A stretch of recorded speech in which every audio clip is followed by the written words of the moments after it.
Bonjour toutes et tous. Nous voici réunis pour un petit temps de partage de la divine volonté et nous continuons notre cheminement dans ce temps de carême.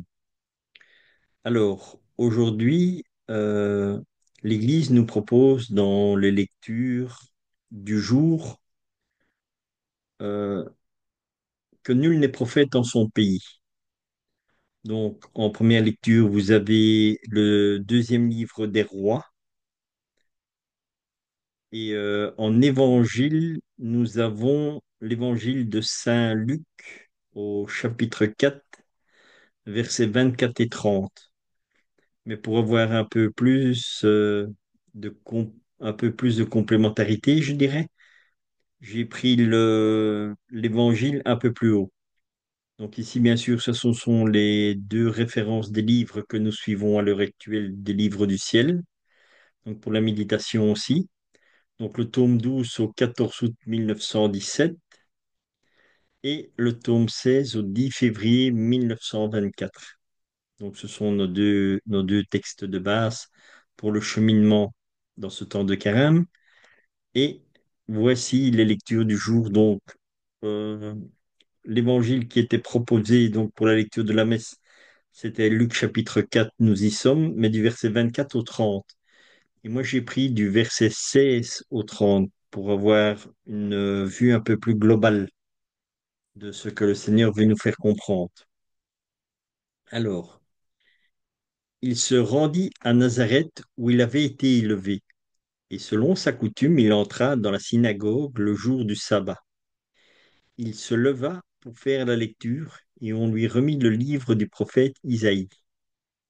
L'ayant déroulé, il trouva l'endroit où il était écrit: L'Esprit du Seigneur est sur moi, parce qu'il m'a oint pour annoncer une bonne nouvelle aux pauvres. Il m'a envoyé pour guérir ceux qui ont le cœur brisé, pour proclamer aux captifs la délivrance et aux aveugles le recouvrement de la vue, pour renvoyer libres les opprimés, pour publier une année de grâce du Seigneur.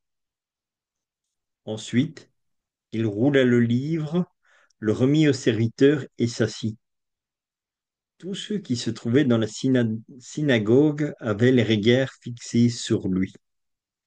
Alors il commença à leur dire: Aujourd'hui, cette parole de l'Écriture que vous venez d'entendre est accomplie. Et tous lui rendaient témoignage. Il était étonné des paroles de grâce qui sortaient de sa bouche. Et il disait: N'est-ce pas le fils de Joseph? Jésus leur dit: Sans doute vous m'appliquiez ce proverbe: Médecin, guéris-toi toi-même. Et vous me diriez: Fais ceci dans ta patrie. Tout ce que nous avons appris que tu as fait à Capharnaüm. Mais, ajouta-t-il, je vous le dis en vérité, aucun prophète n'est bien reçu dans sa patrie. Je vous le dis en vérité. Il y avait plusieurs veuves en Israël du temps d'Élie, lorsque le ciel fut fermé 3 ans et 6 mois, et qu'il y eut une grande famine sur toute la terre. Et cependant Élie ne fut pas envoyé vers aucune d'elles, si ce n'est vers une femme veuve à Sarepta, dans le pays de Sidon. Il y avait aussi plusieurs lépreux en Israël du temps d'Élisée, le prophète, et cependant aucun d'entre eux ne fut purifié, si ce n'est Naaman, le Syrien. Ils furent tous remplis de colère dans la synagogue lorsqu'ils entendirent ces choses. Et s'étant levés, ils le chassèrent de la ville et le menèrent jusqu'au sommet de la montagne sur laquelle leur ville était bâtie, afin de les précipiter en bas. Mais Jésus, passant au milieu d'eux, s'en alla. Donc ça, c'est vraiment la lecture aujourd'hui que nous propose l'Église. Donc ce passage-ci de l'Évangile. Et la première lecture est le passage avec Naaman, le Syrien. Donc et ça, c'était dans la première lecture au livre des rois. Et le livre des rois, donc la référence, je vais vous la donner, c'est Livre des rois 5 au verset 1 à 15. Donc, pourquoi j'ai été un peu plus haut dans l'évangile? Pour nous faire comprendre quoi? Quand Jésus dit, nul n'est prophète dans son pays, parce que les gens le connaissent, ils savent qu'il est le fils de Joseph et ne veulent pas croire qu'il est le fils de Dieu, étant donné qu'ils le connaissent. Et pourquoi ils ne veulent pas l'admettre ni le croire? Parce qu'ils ont le cœur endurci. Et c'est ça notre grand problème que nous avons également, c'est que notre cœur est très dur. Et c'est pour ça qu'il disait, l'Esprit du Seigneur est sur moi, parce qu'il m'a oint pour annoncer une bonne nouvelle aux pauvres. Il m'a envoyé pour guérir ceux qui ont le cœur brisé, pour proclamer aux captifs la délivrance et aux aveugles le recouvrement de la vue, pour renvoyer libres les opprimés, pour publier une année de grâce du Seigneur. Donc, c'est pour ça que l'Écriture, dans l'Ancien Testament, annonce tout ce que Jésus va faire. Et les gens ne croient pas dans la parole qu'il dit. Et c'est le problème que nous avons à l'heure actuelle. Même ici, quand Jésus nous parle justement de la divine volonté, beaucoup de gens ne veulent pas croire que cela vient de lui.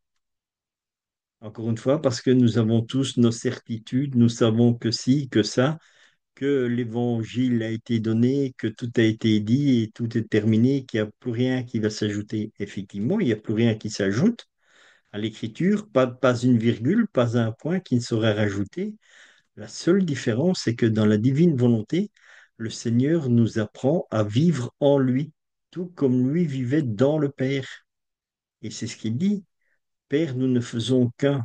Et quand il le dit encore plus loin dans les évangiles ici, je ne suis pas venu faire ma volonté, mais celle de celui qui m'a envoyé, qui l'a envoyé, le Père. Pourquoi? Pourquoi est-ce que le Père nous envoie son Fils pour proclamer aux captifs la délivrance, pour guérir ceux qui ont le cœur brisé, pour rendre la vue aux aveugles? Voilà pourquoi est-ce que le Seigneur est venu. Qu'est-ce qu'il est venu faire? Nous délivrer du mal. Voilà le sens profond et que malheureusement nous ne voulons pas comprendre parce que notre cœur est dur, parce que nous avons notre volonté humaine qui est là et qui dit, moi je suis ci, je suis ça, je fais ci, je fais ça, et voilà. Et nous sommes enfermés dans notre propre orgueil. Alors que le Seigneur nous dit partout, même dans les évangiles, cherchez, vous trouverez, frappez, on vous ouvrira. Voilà. Et donc, ce passage d'évangile, donc je l'ai pris pour bien montrer que ce n'est pas seulement à cette époque-là que les gens n'écoutaient pas ce que Dieu dit, mais à l'heure actuelle, c'est toujours pareil. Ici, le Seigneur, quand il nous fait don de la divine volonté, il se rend compte que de par nous-mêmes, nous n'arrivons pas, parce que nous avons affaire, bien sûr, au malin. Il porte bien son nom. Il est malin, ça veut dire il est très intelligent. Et nous ne savons pas, nous ne savons pas rivaliser avec son intelligence. N'oublions jamais que Satan était le premier ange que Dieu a créé. Et en tant que premier ange, son nom était Lucifer, lumière.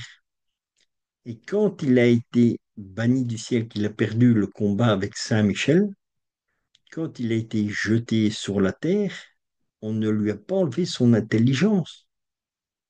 Il ne sait pas ce qu'il va se passer, mais il n'a rien oublié de tout ce qu'il connaissait avant. Et donc, il est très intelligent. Et nous n'avons pas cette intelligence parce que spirituellement, nous ne sommes nulle part.